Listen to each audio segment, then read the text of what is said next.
SCP-8976 Diagraphephobia Fragmentation.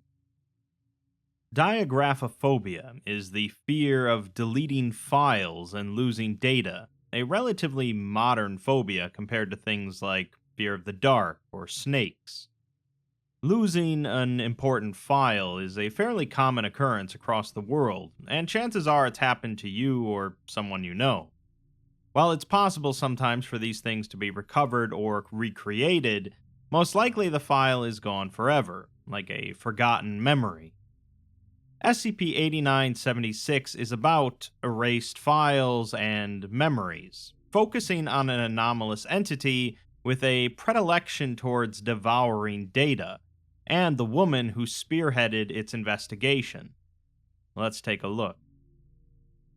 We're thrown right into the middle of a conversation between an L. Pearson and Maria Jones, a notable figure in the SCP universe who is mostly associated with running the Record Keeping and Information Security Administration. Pearson asks her when she first saw it, and Jones says that it was in 1982 when they were working on Sugarbird, an algorithm to do one of the most menial items of drudge work: take in equipment requests and convert them to one standardized system before feeding them back into the relevant databases. They weren't even a real department back then, just a tiny office of a few secretaries. Pearson says that she was working on Sugarbird in 1982 with the earliest RAISA personnel, but when did she first see SCP-8976? Jones explains that she didn't see it, she saw the absence of it. A chunk of equipment order records in the J block from 1967 to 1969 by the Electrical Containment Division vanished. They were on her terminal, and she was watching when the information began to interweave with wrong equipment orders on the wrong records, impossible dates and times, and then eventually they blinked into nothing, like they'd never existed at all.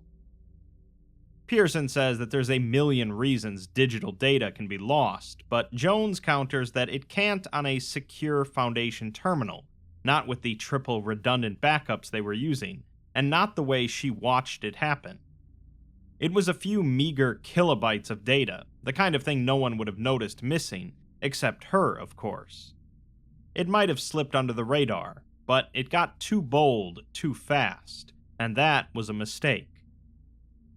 We're then given a rudimentary-looking SCP file for 8976, written up by Jones, with the object class of Keter and the containment procedures to be determined. It's described as a digital informational entity that currently exists uncontained within the SCIP-Net distributed network. The particular nature and design of 8976 remain unclear pending further research, but it is an infovorous entity that consumes information from within the SCIP-Net network. At the moment, Jones has no reason to believe that it is sentient. It was first encountered by her, Information Safety Administration Head Secretary Maria Jones, on July 2, 1979, in the course of the Sugarbird project. Seems like that date contradicts the 1982 date she told Pearson. We were then provided some excerpts from an unpublished essay written by Jones in 1976, titled The Infovore. The first excerpt reads, "Now and again, a development in the human technological record changes our species forever. Like an ant on a balloon, we cannot see the breadth of how our world is expanding. We can only feel the world shake beneath our feet and crawl for the bleeding edges. A farmer in Sumer learns to till seeds of grain. James Watts exhibits his revolutionary steam engine. The balloon is breathed into. Now we teeter on the edge of a knowledge society. The theory of information is being drawn up in front of our very eyes, how languages form and the rules and limits of what we can make these thinking engines do. Our ability to store vast libraries of information into rooms and warehouses, these little Alexandrias, offer us the same promise grain once did. I am not the only one to have this prediction. which makes me all the more confident in it. But new landscapes invite predation. Darwin's theory of evolution speaks to survival. When a niche opens in an environment, something will evolve to fill it. We live in a lush of information. The machine I write this on contains records that predate me and that will outlast me. Were something to evolve or be designed to take advantage of that, it would never go hungry. I ponder the existence of an entity, a being, a program, or an algorithm that exists off the consumption of new information, a manner of infovore. Pearson calls Jones out on the incorrect date she mentioned, which she chalks up to a typing error in the file, as she encountered 8976 in spring of 1982. Pearson comments that the file is pretty bare, and she explains that things were looser back then. You could submit something like that and follow up on it later when you had more information. She never updated the main file though, just added an addendum when she learned something new, leading to there being over 200 addenda on the file. It started simple enough, with her just wanting to observe the anomaly's behavior a bit more, to figure out exactly what it was. She began by inserting some small amount of junk data into the memory block that was previously attacked by the infovore, but there was no reaction. Next, she tried inserting the same data that had previously been in the memory block, but there was still no reaction. After that, she tried putting in some non-junk data, consisting of new equipment records. After 3 minutes and 13 seconds, data corruption began, and 46 seconds later, the data was permanently gone. We're then given another excerpt from her essay, which reads, "Were it to exist, the infovore would be a consumptive algorithm. There are no limits placed on it, because why would it limit itself? It consumes information, eating knowledge and noticed only by its absence, a trail of not breadcrumbs it leaves behind after gorging itself. In this way, it is not so different from a human, as we too seek to learn. But unlike us, it does not leave the information behind for future generations to learn from, because it cannot remember. It must be simple to be an efficient consumer, and this precludes complex memory structures. Were it to have a complex memory, it would scale linearly in size and complexity with what it ate, meaning it would grow slower and slower as it worked to determine if it has tasted this particular information before or not. It can simply destroy the information after tasting it, thus guaranteeing it will never return to it again. One must respect the almost perverse simplicity of the infovore. The information it eats is never remembered, and so it never remembers it has eaten, and so it is always hungry. The applications of an infovore are numerous. Even conservative predictions argue that by the year 2000, most financial institutions will retain primarily electric records. The risk will have become so thoroughly manageable. States and society at large soon follow. Were one to engineer an infovore to devour only portions of such data, it could rampage through a memory set for quite some time before its wormholes were noticed. Pearson remarks that she went through 2 iterations of nothing happening, and she didn't conclude that she just misremembered what happened, to which Jones simply replies that she doesn't make mistakes. The 2 variables she had were the content of the data and the placement in memory, and since content was easier to manipulate, she first tried putting in nonsense. Then she copied the data that had been erased and replaced it, as maybe something about those particular records were the problem and attracted it somehow. Pearson asks where she copied it from, as it was erased. She replies that it wasn't erased from her head, though, calling it a steel trap. That didn't work either, though, so she tried new data, which then attracted the infovore. She repeated it 2 more times with more new data. I'll note that this paragraph from Jones is covered in the document by a large black box with the text, "Memory damaged." Pearson asks if she showed it to the rest of the ISA personnel, and she says that she certainly tried. With 2 others present, she tried putting in new data consisting of equipment records into the same memory block, but there wasn't any reaction from the infovore. She then tried putting in the same data into a new memory block, but there still wasn't any reaction. We're given another excerpt from the essay, which reads, "The infovore is defined by consumption. It is engineered, whether by designer or by nature, to seek out significant and unfamiliar information. This puts it inexorably at odds with humans. We do not seek out significant and unfamiliar information. All information is unfamiliar to us until we have consumed it, and only then do we determine if it is significant or not.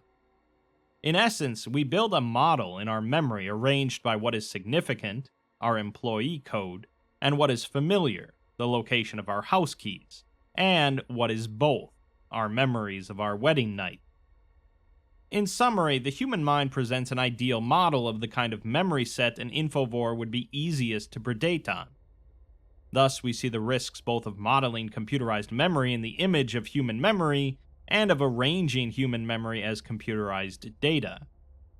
The infovore seeks significant and familiar information because this allows it to destroy all recurrences of that information and make its future searches more efficient. If it were to prey on a mind, the mind would not realize it was being preyed on, as human memory is prone to fault and self-doubt in a way electronic memory is not. The relationship becomes closer to that of a parasite, insect with a proboscis burrowed into the medulla as it sucks away. Jones says that the infovore was taunting her, not engaging when she had other witnesses around to prove its existence. Pearson counters that sentience seems like an extreme conclusion to jump to, and Jones doesn't disagree, but it was just her instinctive gut reaction. She tentatively confirmed it with a few more experiments. This was an oddity, a strange little quirk in the database that she noticed. SCIPnet didn't even exist in the form it does today back then. It was largely just a packet network for sites to exchange research papers. She had more pressing work to do for the ISA, so it got left by the wayside.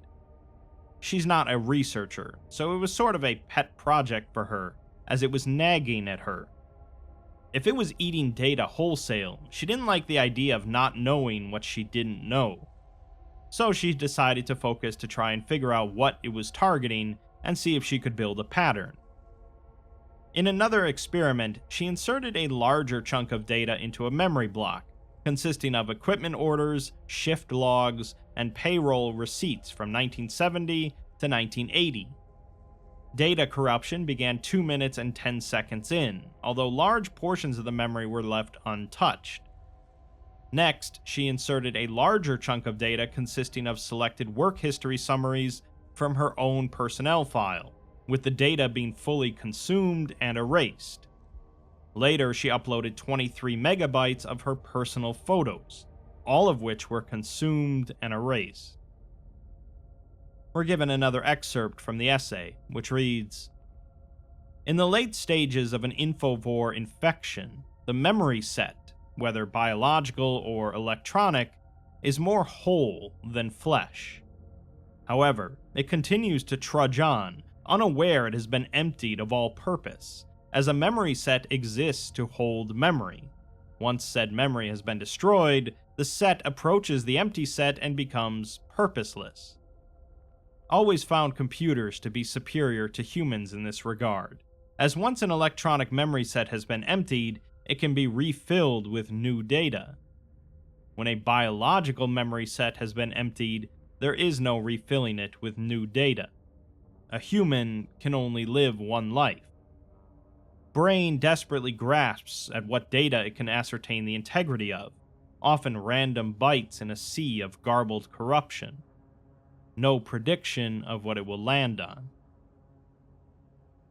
Pearson asks if this infovore was targeting her, and Jones says that it wasn't targeting her specifically.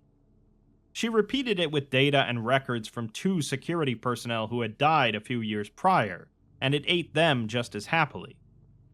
It had changed and gotten bored, with equipment orders not being interesting anymore. It concerned her, and concerned Pearson too, when she told her. Pearson asks what she had said in response about it, saying that her memory is a little foggy.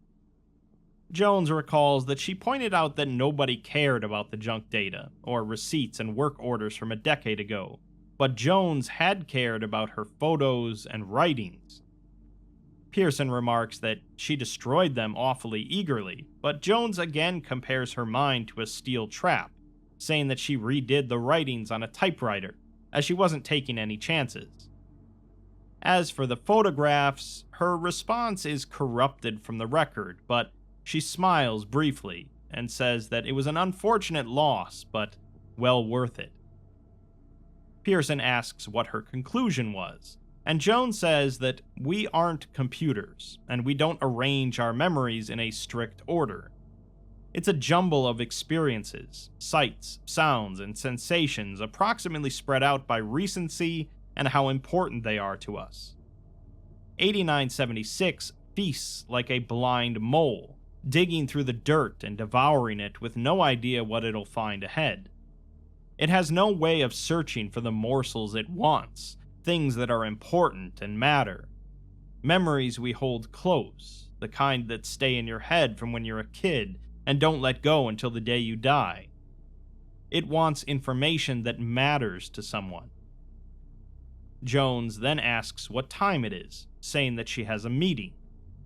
Pearson tells her that she doesn't, as they canceled it, asking her if she remembers. Jones replies that she would rather she didn't do that without speaking to her first, and Pearson's response is corrupted from the record. Sometime after testing her personal photos on the infovore, there was an unplanned incident with it deleting data regarding a sensitive addenda for another SCP. Jones intervened in the investigation and detected classic signs of 8976 activity.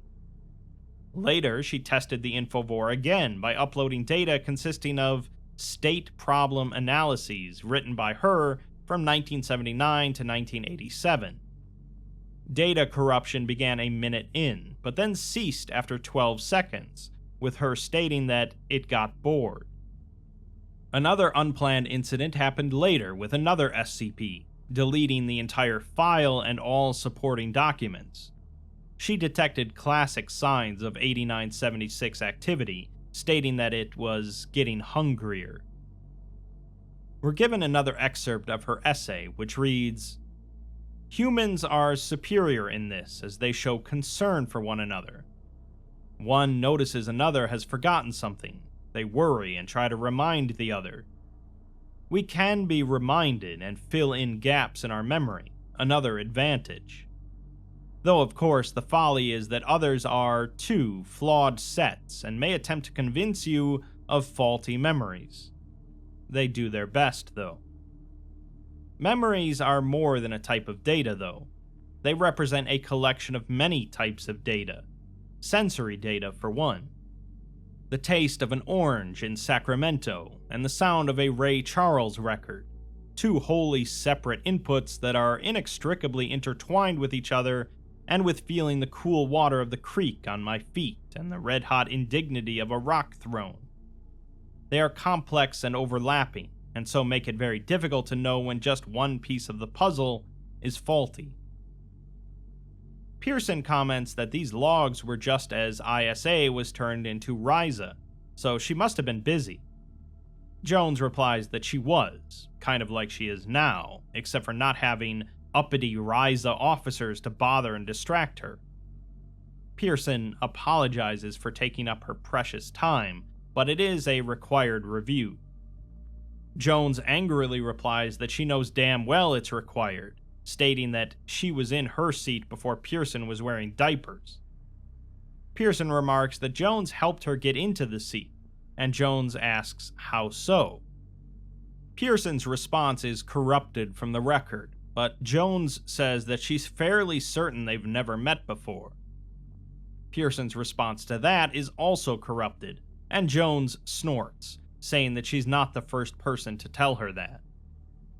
Pearson moves on, calling the log troubling, and asking if this infovore could read, write, modify, and delete SCP files across the whole database.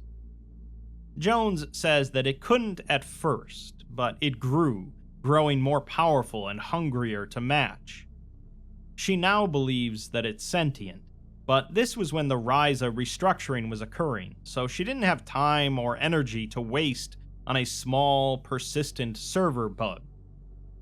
Pearson's response is corrupted, and Jones says that she was trying to build a department, an organism to survive her. She didn't really sit down and analyze the results until she returned, which was an error in retrospect. Maybe things would have gone differently if she had rushed and looked at her data before going to go meet with the council. She can't help but wonder, as maybe this thing would have been stomped out early, and maybe Elise would have survived. Pearson's reply is corrupted, and she then says that Jones mentioned an Elise, but she doesn't see an Elise in any of these documents. Jones says that she's in there, but then touches her temple lightly and says that she got a little confused. Pearson asks if she wants to take a short break, but Jones wants to get this over with. She says that the infovore was getting bolder, venturing into the database when it wasn't being fed anymore. It had been a nice little pet project to keep an eye on while she was a secretary, but she's the director of a major department. SCIPnet wasn't getting any less useful anytime soon, so it had to go. The next excerpt of her essay reads, "I retire soon. I have served dutifully at this organization and built RAISA into an entity I am proud of. I sometimes return to this essay and to that file. Never for long. This is a confused, meandering item of writing that is better left in this file drawer. I write this addendum largely for you, Leslie, because I know you will be searching through my drawers after I depart for Montana with Rufus. I remember sitting and writing this as a young woman between ISA shifts. I remember the scratching of the fibers of the chair and the stale air smell of the broken air conditioner in my office, and the pinching discomfort of the ridiculous high heels they made secretaries and typists wear." Her experiment log also continues, with one entry involving her loading data into a physically gapped server, then placed into a Faraday cage with an internal power source. The data consisted of 78 megabytes of assorted testing data on miscellaneous SCPs, classified as high importance, and data corruption began 2 minutes and 10 seconds in. 5 minutes later, the data was fully consumed and erased, with her noting that she only managed to slow it down. Another experiment involved the clean wipe of the SCIPnet network and servers, with all sensitive data being backed onto persistent physical memory. Core services were inspected for anomalous code or modifications before being returned to service one by one over the course of 2 weeks. The test was performed before the data reload onto an empty network, with the data consisting of her own personnel dossier and security file. The data corruption began 55 seconds in, and a minute later it was fully consumed and erased, with her noting that it should not have been possible. Another experiment, with this one numbering 101, is a bit jumbled. She writes that she deliberately reduced power to the SCIPnet systems, but then writes that she's back in Sacramento, throwing rocks across the creek. She's bundled up and waiting for the train to Cambridge. Plaid dresses and painful heels in the lecture halls at MIT.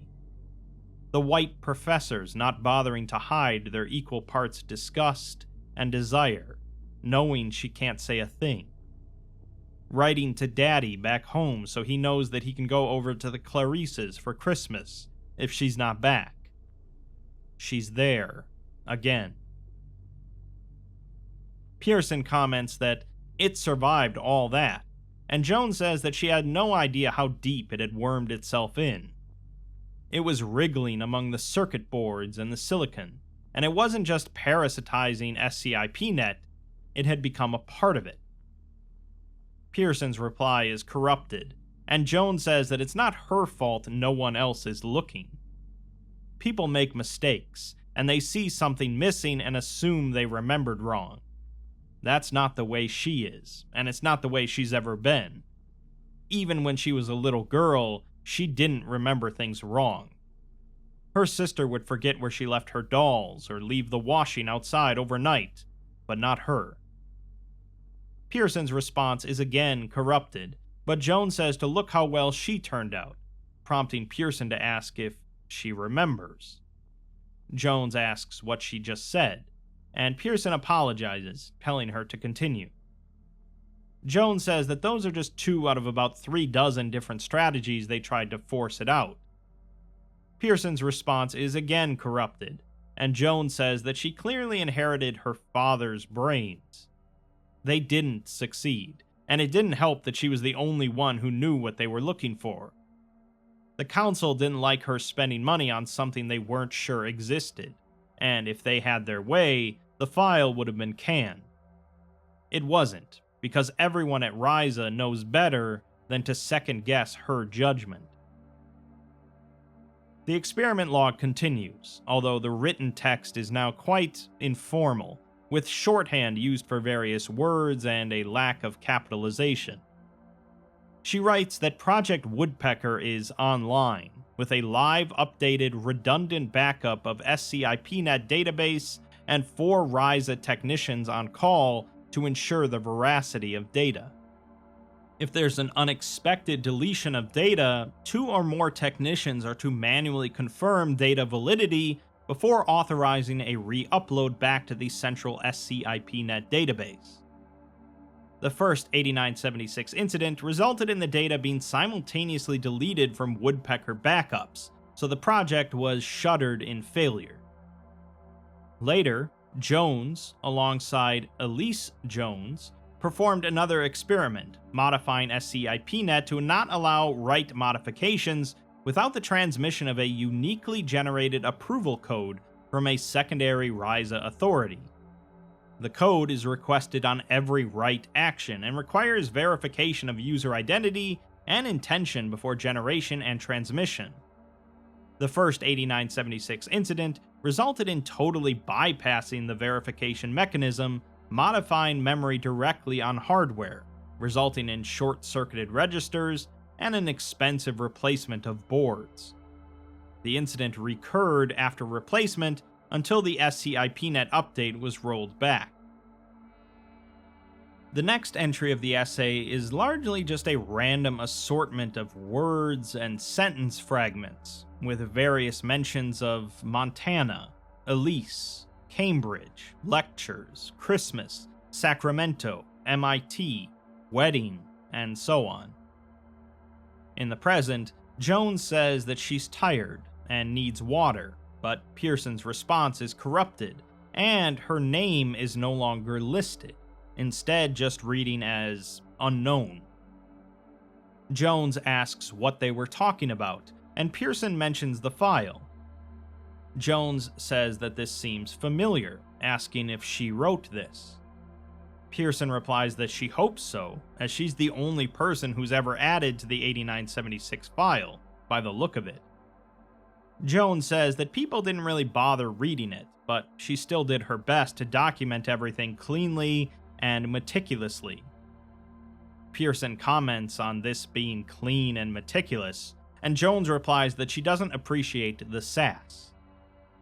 Pearson apologizes, but says that she can't make sense of a lot of it. Jones explains that by that point, RAISA was a proper organism, and instead of them just sitting in closets, they had a dedicated site. They had resources to leverage, and she tried to leverage them to slow down 8976, unsuccessfully, like throwing rocks at it and hoping it bleeds. Pearson's response is corrupted, and Jones says that it didn't stop, and it's ongoing. They can't just roll over for this thing. Pearson's response is again missing, and Jones says that she just told her she's still doing this. The director has certain responsibilities, and she does not enjoy repeating herself. Experiment 151 involved her uploading a package of sensitive RAISA data to the database, along with a package of personal photos, writings, recollections, and project plans. The corruption of the second package began 5 minutes in, and 5 minutes later it was fully consumed and erased. Package 1 was left untouched, and she notes that it's greedy and wants her. She writes that that's good, and it can have her. In the present now, all of Pearson's statements have been corrupted, so we only have Jones's side of the conversation. She says that that's the last thing in the file, and asks if they're done here. She then asks why the council is involved with this, and says that her files don't need auditing. She corrects Pearson to say Director Jones, but then calls her ridiculous, stating that she didn't retire, she built this place. Jones then starts to stutter, telling her to stop, saying that that's not true. She says that it's 1996, and then says that this isn't her office, asking where she is. She starts to hyperventilate, asking where the hell she is and who Pearson is. She starts screaming for her to tell her who she is, and asks where Leslie is. She yells at her to get away from her, and the remainder of the conversation becomes corrupted. We're then given the last of the essay, which reads, I am a child again. I am at the patch of dry, untillable, dead and sun-scorched land outside Sacramento that my father bled on until orange trees sprouted. I remember stealing one away with Elsie and going barefoot to the creek when we knew the white boys would be at church. I remember realizing I was wrong, that I had forgotten there would be no church this week because their pastor was ill. My face going hot as they threw rocks at us from the other side of the water, and Elise's head bled. I remember sobbing into my mother's dress. I remember my mother.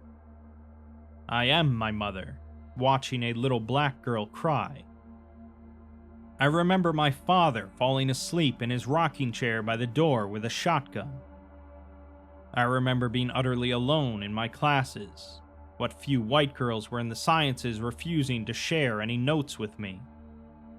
I remember seeing Rufus Pearson at the dance and asking him whether he smoked.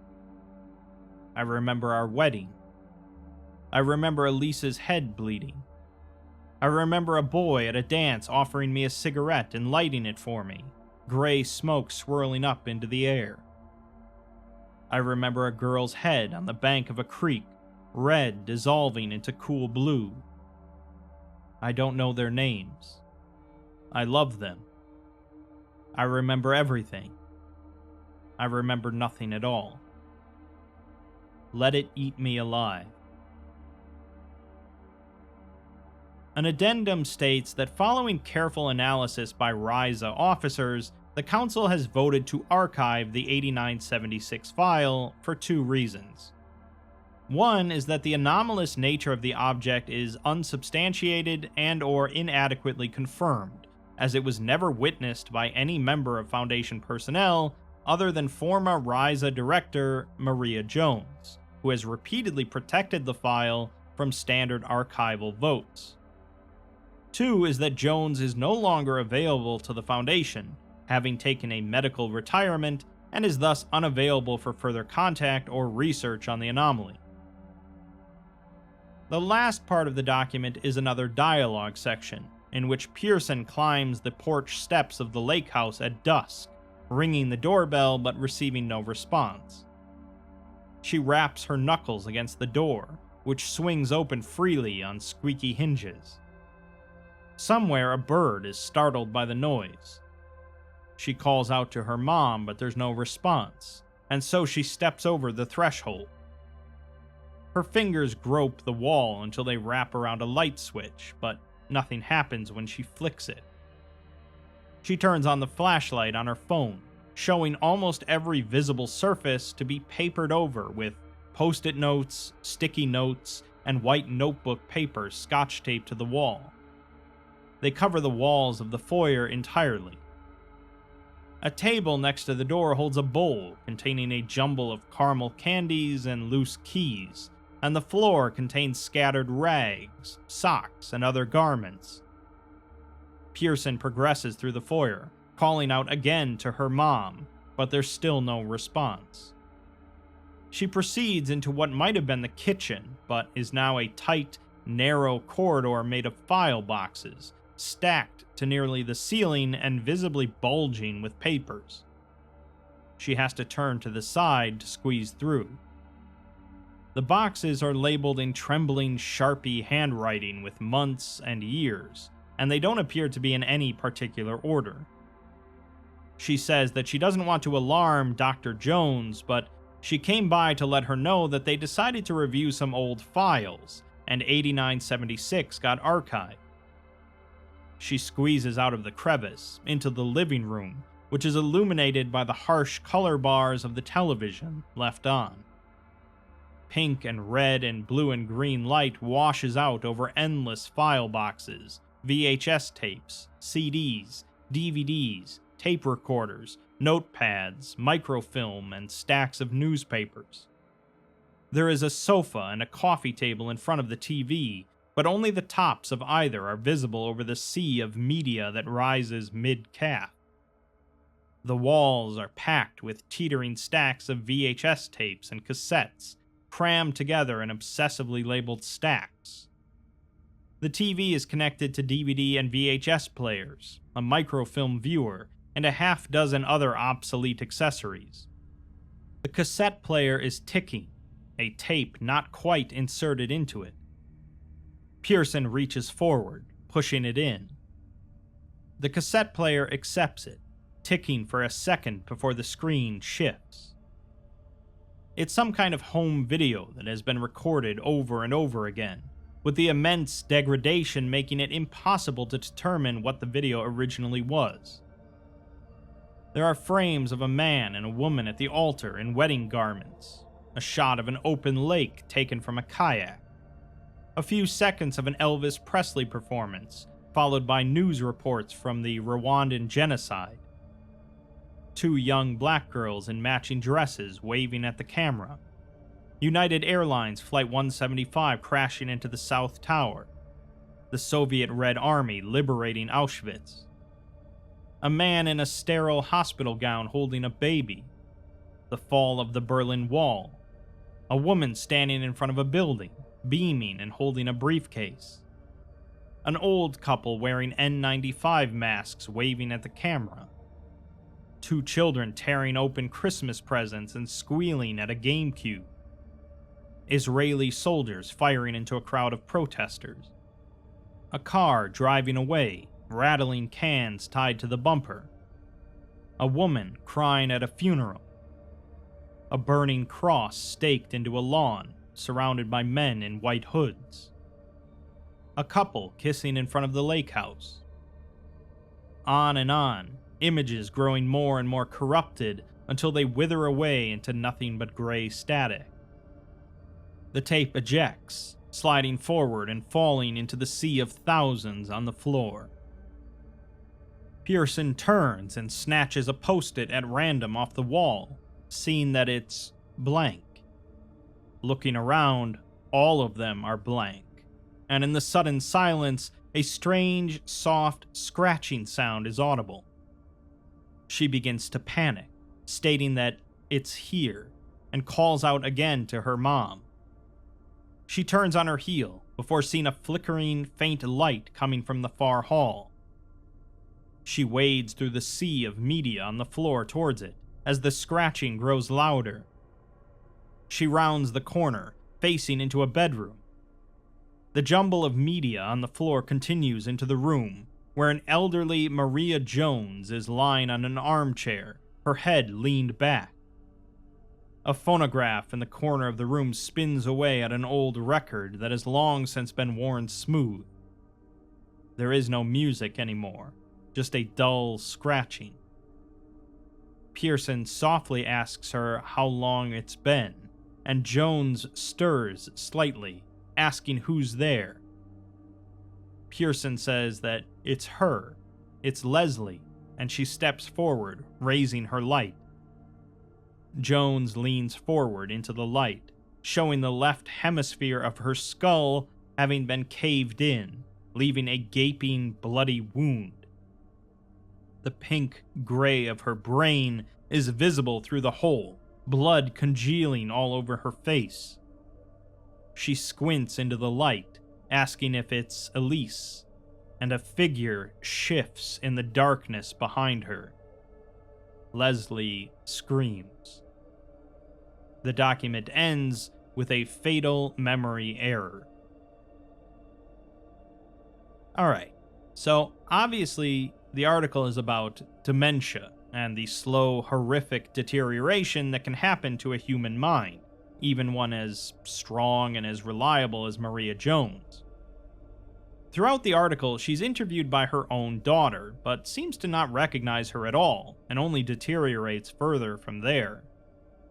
We're led to believe that the anomaly she was investigating didn't exist at all, as no one else had witnessed it, the council didn't believe it existed, and not even her own daughter believed it. In the end, though, it seems pretty clear that the anomaly does exist, and has been specifically feeding on Jones for decades. She had suspected that the anomaly was sentient, and it looks like it did a very clever job of hiding itself, with everyone else just writing it off as escalating signs of Jones' dementia. Having grown stronger and stronger over the preceding decades, it now seems powerful enough to just consume people's minds entirely. Of course, the article isn't really about the anomaly, and it wouldn't have changed a whole lot if the anomaly hadn't been real. To the average person, it doesn't really matter if their loved one's mind is being eaten by an invisible infovore, or if it's just breaking down from a mundane, albeit horrific, condition. Either way, it's tragic and heartbreaking, as there's very little that can be done, and the person becomes a shell of their former self. Losing your memories and your own identity, being unable to recognize people you've known for years, is certainly a great fear. And as usual, fictional monsters can hardly compare to our own fragility.